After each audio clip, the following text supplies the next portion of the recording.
마가복음 1장 40절에서 42절입니다.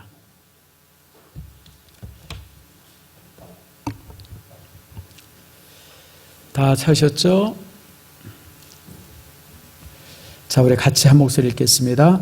한 나병 환자가 예수께 와서 꿇어 엎드려 간구하여 이르되 원하시면 저를 깨끗하게 하실 수 있나이다.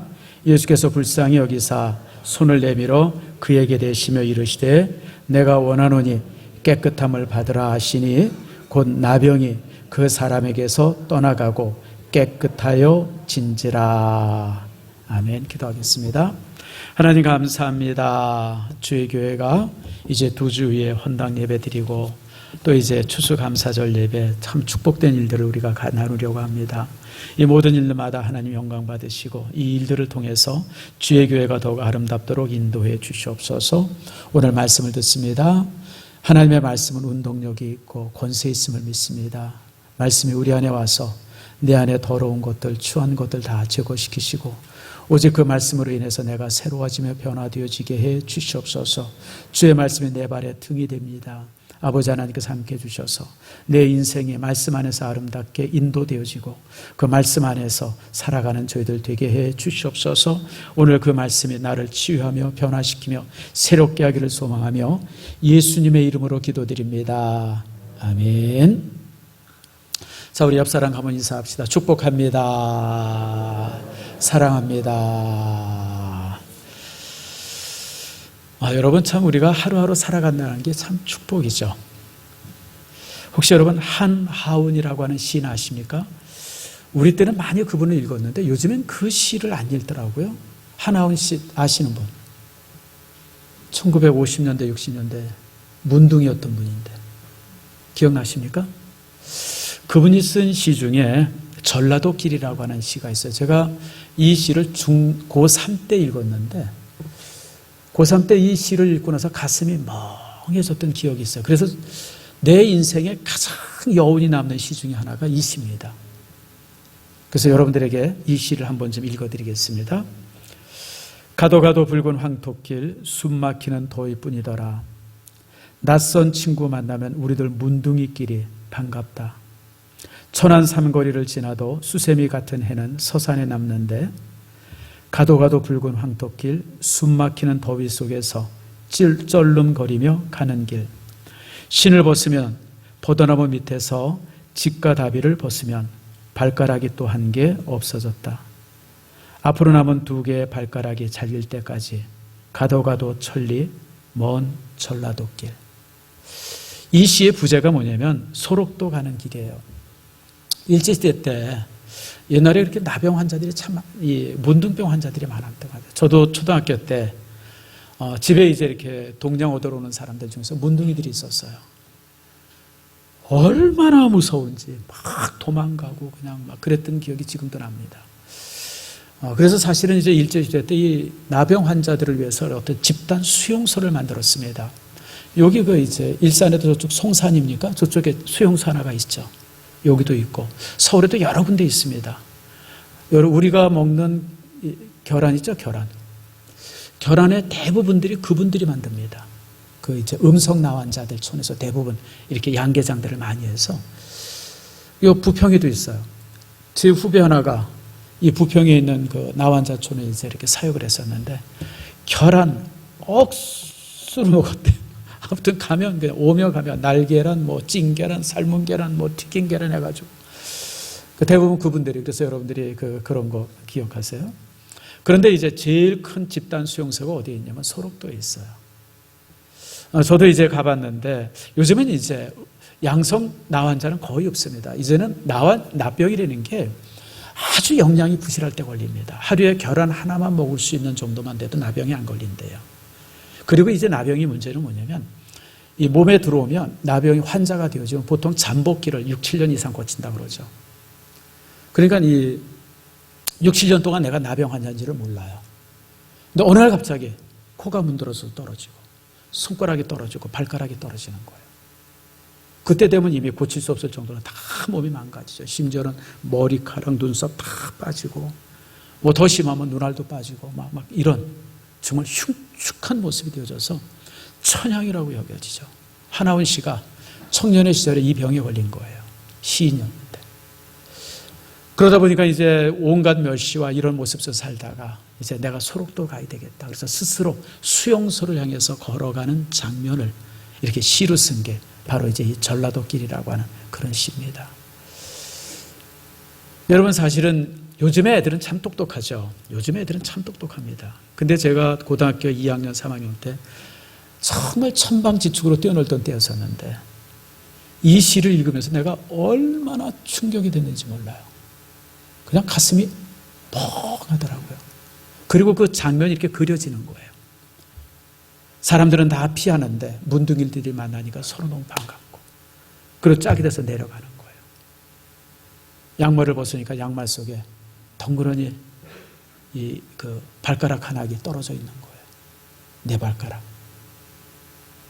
남은 발가락이 둘인데 그거 가지고 어디까지 가려나.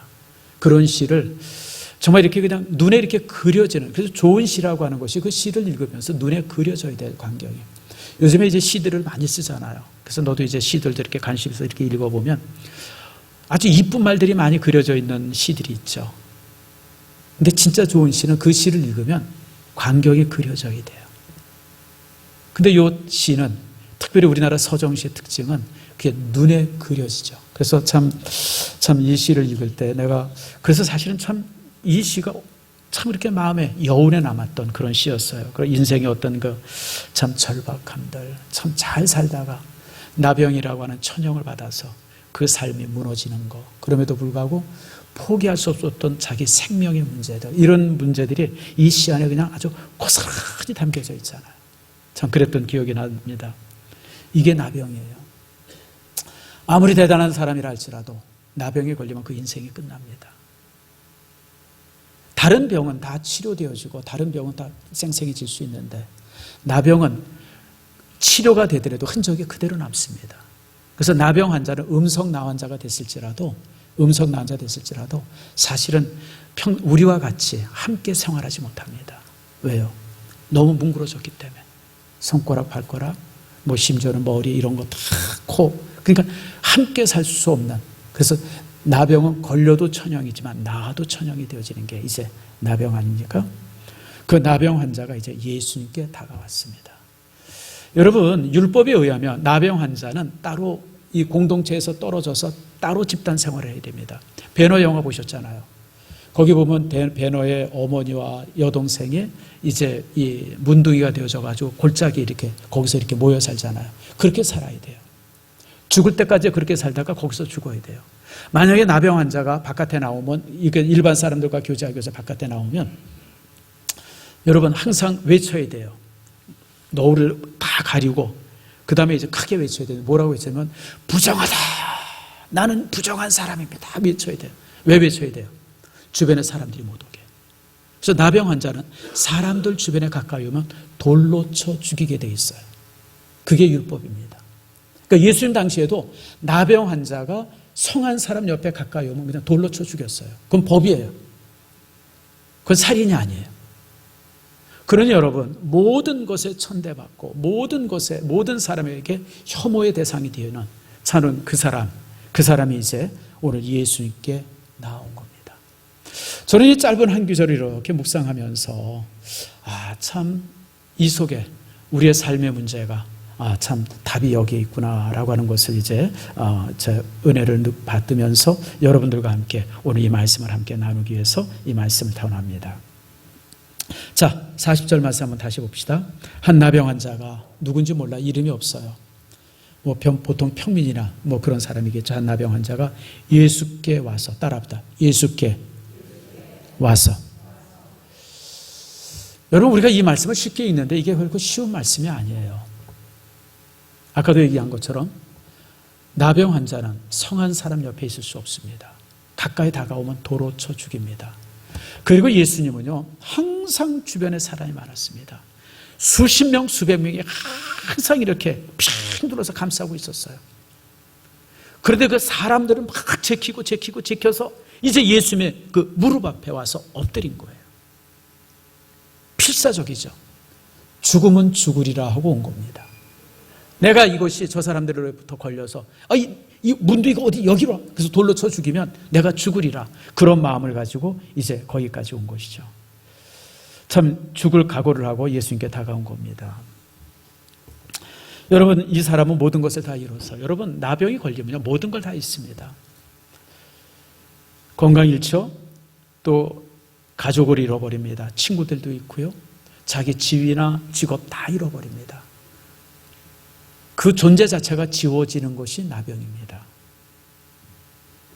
살아있지만 이미 죽은 것과 똑같은 진배 없는 그런 모습이 나병 환자의 생명입니다. 더 이상 잃을 것이 없는 사람이 나병 환자죠. 그런데 이 나병 환자는 더 이상 잃어버릴 것이 없음에도 불구하고 자신의 생명을 위해서 예수께 다가온 겁니다. 이게 무슨 얘기죠? 여러분, 우리가 이 세상에 살면서 더 이상 잃을 것이 없다고 해서 인생의 가치가, 생명의 가치가 무가치해지는 게 아니에요. 많은 사람들이 갖는 이런 자칫 잘못된 어떤 이제 습관적인 판단력이 있어요. 그게 뭐냐면, 어떤 사람은 굉장히 소중한 사람이고 어떤 사람은 굉장히 좀 소중하지 않은 사람인 것처럼 여겨질 때가 있어요. 저 사람은 굉장히 소중한 사람이고, 이 사람은 참 보잘것없는. 그래서 우리 스스로가 사람의 생명의 우열을 가려요. 이게 잘못된 거예요. 제가 저번 주일에도 잠깐 얘기했는데, 제가 얼마 전에 읽은 책, 벌써 그 책 나온 지 10년이 넘었네요. 그때 제가 그 책을 읽으면서 굉장히 참 충격을 받았던 책 중에 하나가 마이클 샌더니 쓴 그 정의란 무엇인가라고 하는 책이에요. 아마 여기 읽은 분들 여러분 있을 거예요. 지금도 그 책을 많이 읽고 회자가 되어집니다. 근데 제가 그 책을 읽으면서 참 충격이었던 것 중에 하나가 뭐냐면, 내가 너무 당연하다고 생각하고 상식적이라고 생각했던 많은 부분들이 그게 정말 잘못된 판단이었다고 하는 거예요. 공리주의라는 게 있어요. 공리. 모든 사람에게 이익이 되면 옳은 거다라고 하는 게 공리주의입니다. 내게 유익이 되고 내게 행복을 주면 그건 옳은 거다. 이게 공리주의예요. 근데 우리나라 법이라든지 제도나 이런 것들이 이런 공리주의에서 되어지는 것들이 너무 많아요. 생명도 똑같이 여기는 거예요. 생명도 똑같이 여기는 거예요. 어떤 사고가 무슨 일이 생기는데 여기 대통령이 한 사람이 있고 평민이 여러분 있으면 그냥 평민 다 버리고 중요한 그 대통령의 생명을 구해야 된다는 거예요. 그 사람의 사회적 가치가 더 중요하기 때문에. 뭐 이런 게 이제 공리주의죠. 근데 이런 게요, 솔직하게 얘기하면 이런 것들이 지금 우리 속에 너무 쉽게 자리 잡고 있고 당연하다고 생각하고 있어요.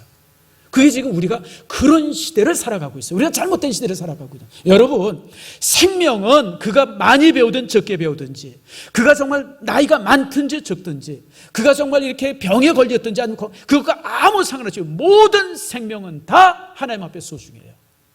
가치가 매겨지지 않습니다. 모든 생명은 천하보다 소중합니다. 이게 성경적이에요. 그러니까 여러분들이 지금까지 사회나 제도 속에서 주어지는 이런 잘못된 속임 속에 흔들리지 말길 바랍니다. 하나님께서는요, 모든 것을 소중히 여기죠. 오늘 이 환자는 모든 사람들에게 있어서 멸시를 받고 이렇게 버림을 받았던 사람에도 불구하고, 그리고 자신의 생명에 더 이상 자신의 삶에서 잃을 것이 없는 완전히 그런 모습임에도 불구하고 그가 예수께 나온 겁니다. 주님, 나를 고쳐주세요. 여러분, 부탁합니다. 여러분이 어떤 모습이 있든지 간에 자신을 사랑하기를 축복합니다.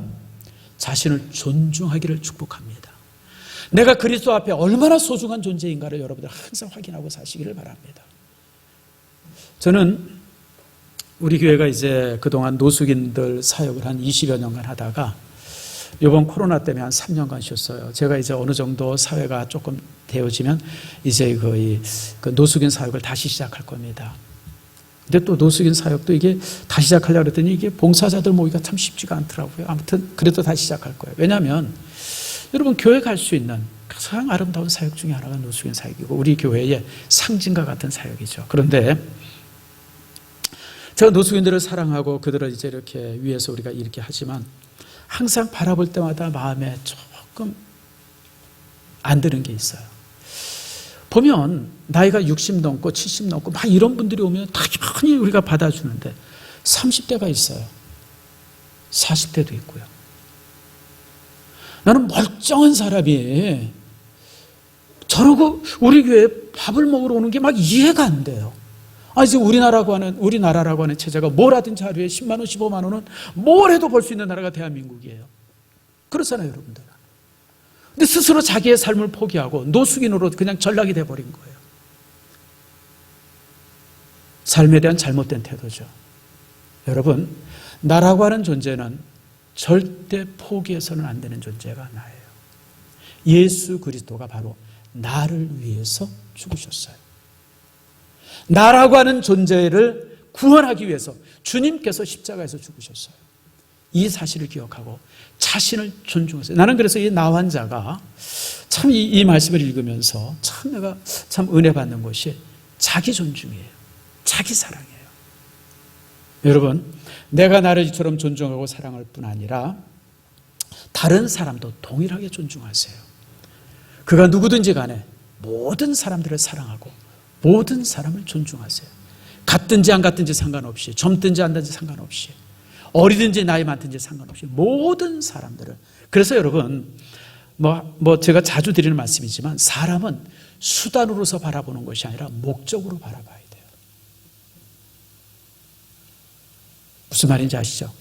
모든 사람 한 사람을 바라볼 때 항상 그 사람의 목적이 되어야 돼요.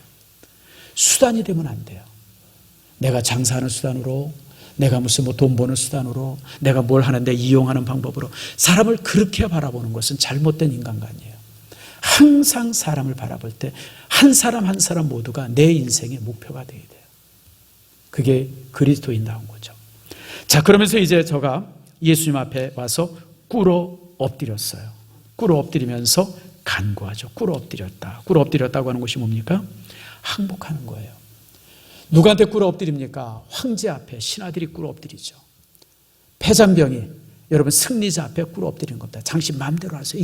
이게 바로 꿇어 엎드리는 거예요. 오늘 이 환자는, 이 나병 환자는 예수님 앞에 나와서 꿇어 엎드렸어요. 자기 얼굴을 땅바닥에 대었습니다. 그리고 예수님 앞에 이제 절을 합니다. 경배하는 거죠. 여러분, 무릎을 꿇는 것은 자기를 꺾고 항복하는 것입니다. 우리가 항상 예수님 앞에 자신을 꿇고 항복할 수 있어야 돼요. 타협하는 것이 아니라, 예수님과 거래하는 것이 아니라, 많은 기도가 거래죠. 거래하는 것이 아니라 그분 앞에 무릎을 꿇어야 합니다. 저는 여러분들에게 부탁합니다. 여러분, 우리가 기도 시간을 개인적으로 가질 때가 있어요. 교회 와서 혹시 기도하거나 집에서 기도할 때 여러분 무릎 꿇고 기도하세요. 어떤 때는 다리가 저리고 관절이 쑤시고 허벅지가 아파서 무릎을 못 꿇는 사람들이 있어요. 그런데 여러분, 자신을 꺾고 낮추고 아파야 그 기도가 하나님 앞에 옳은 기도입니다. 편안하게, 여러분 신앙생활 편안하게 하려고 그러지만 나는 참 불만스러운 것 중에 하나가 신앙생활을 편안하게 하려고 하는 사람들이에요. 제일 편안한 방법은 예수 안 믿는 거예요.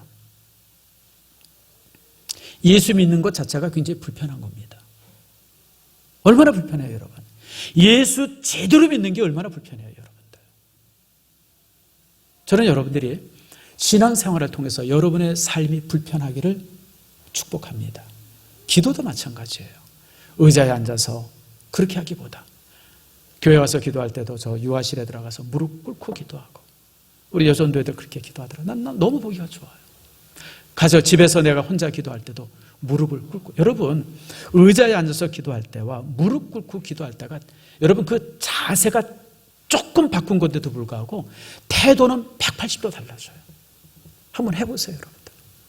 여러분들이 무릎 꿇고 기도할 때와 내가 의자에 앉아서 기도할 때 뭐가 다른가? 여러분들 무릎 꿇고 기도하세요. 그리고 이제 간구했다 그랬어요. 간구했다라고 하는 것은 전심을 다해서 주 앞에 정말 흐느끼면서 울부짖으면서 주님 앞에 기도한 것이죠. 다시 말씀드리면 기도에 생명이 있습니다. 여러분 기도하면요, 많은 기도가 허공에 흩어지죠. 생명 있는 기도만이 하나님께 올라가서 흡양이 되어집니다. 계시록에 보면 우리 성도들이 드렸던 모든 기도를 하나님께서 천사에 의해서 향로에 담겨가지고 그 향로에 담긴 것을 하나님께서 이렇게 흡양하신다 그랬어요. 어떤 기도가 하나님 앞에 전달되어질까요? 절실해야 돼요. 그리고 그 절실함이 기도의 생명이에요. 생명력 있는 기도가 있잖아요, 여러분들. 우리가 똑같은 기도를 하지만 허공에 흩어지는 기도가 있고 생명력이 그 절실한 기도들이 있어요. 우리가 그렇게 기도해야 돼요. 저는 우리 장로님들이나 또 우리 집사님들이나 권사님들이 주일날이나 수요예배 기도하잖아요. 제가 기도를 신중하게 들어요. 정말 제가 목사이기 때문에 더 신중하게 들어요. 여러분들도 마찬가지일 거예요. 기도 보면 절실하지 않은 기도가 있어요. 그냥 써가지고 와서 그냥 이렇게 읽는 기도가 있어요. 또 어떤 기도는 그냥 설교하는 기도가 있어요. 난 참 우습지도 않아요. 설교는 목사만 하면 돼요. 가르치려고 하는 또 기도가 있어요. 또 우습지. 그래서 참 기도가 왜 저런가. 여러분, 기도는 우리의 마음을 하나님 앞에 절실하게 드리는 게 기도예요. 우리가 공개 기도를 하면 이 주일날 이렇게 기도하게 되지만 우리 여기 있는 전 성도의 마음을 가지고 하나님 앞에 기도하는 게 그런 절실함이 담겨 있을 때 그것이 생명 있는 기도가 되어지고 하나님 앞에 상달되는 기도가 되어져요. 기도는 절실함이 있어야 돼요. 납작 엎드려 사는 그런 절실함이 있어야 돼요.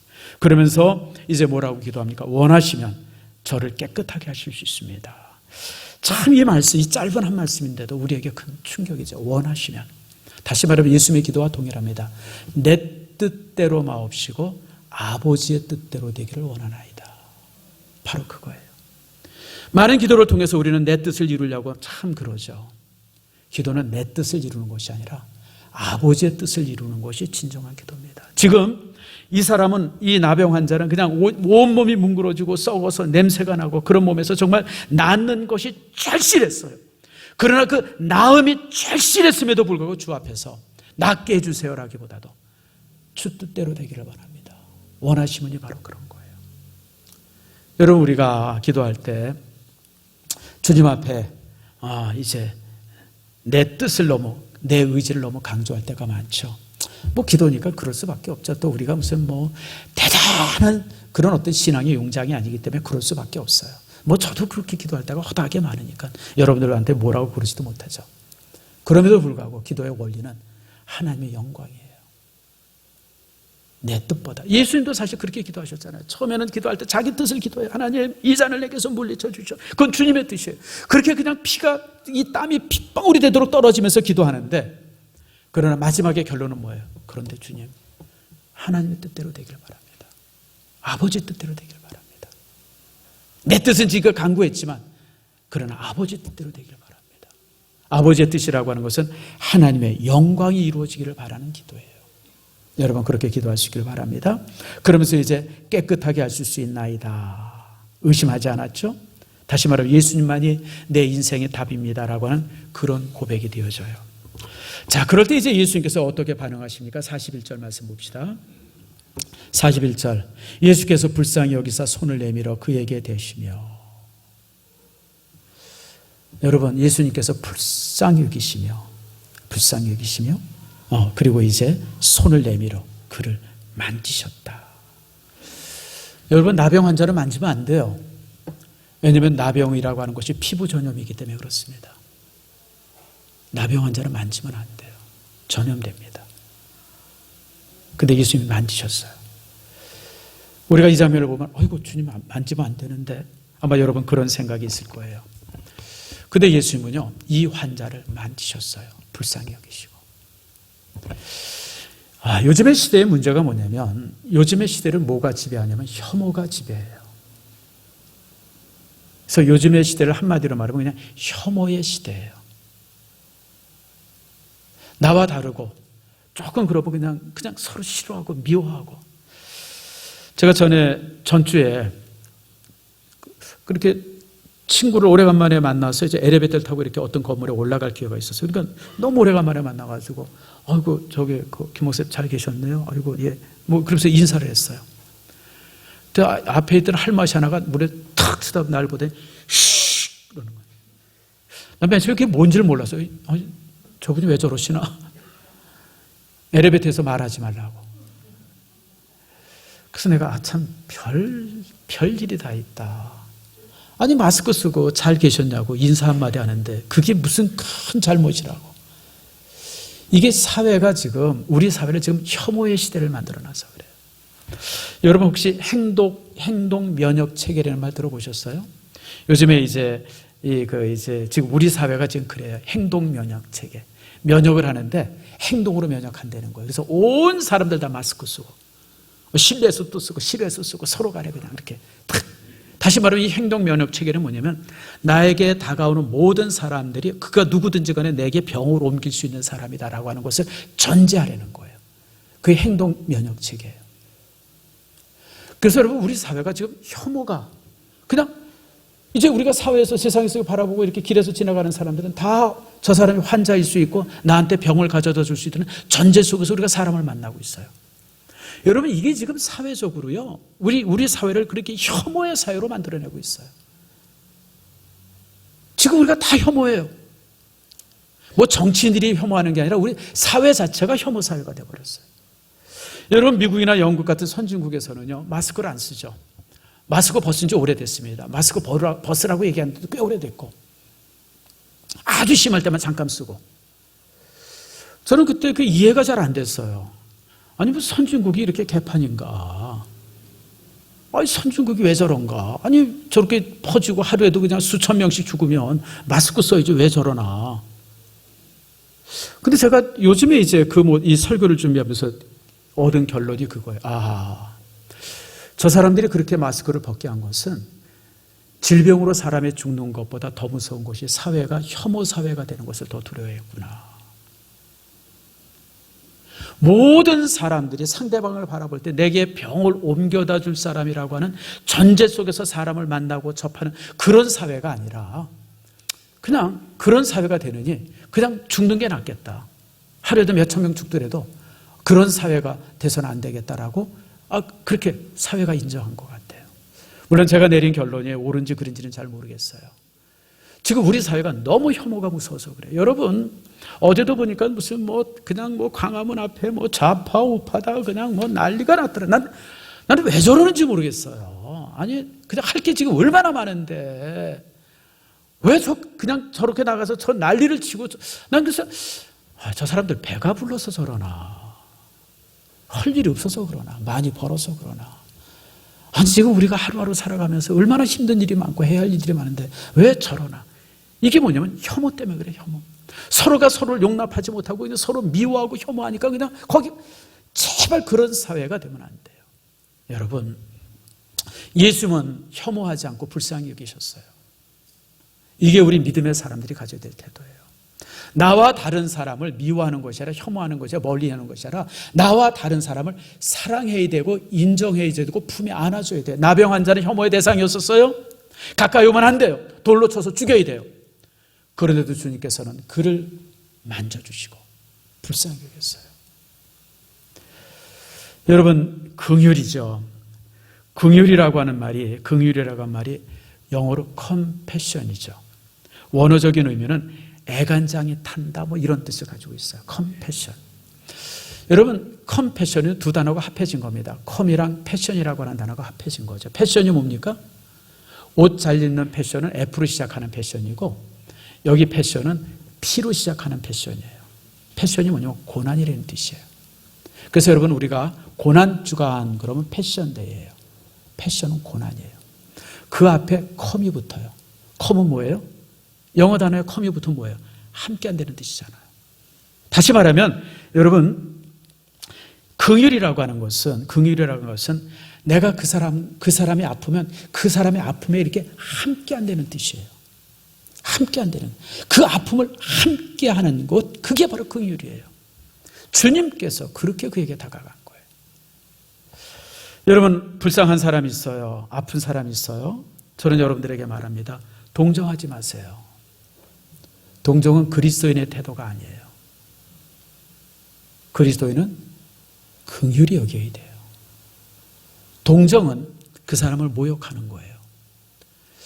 어떤 노숙인이라든지 병든 사람이 동정을 받으면 모욕감을 느낍니다.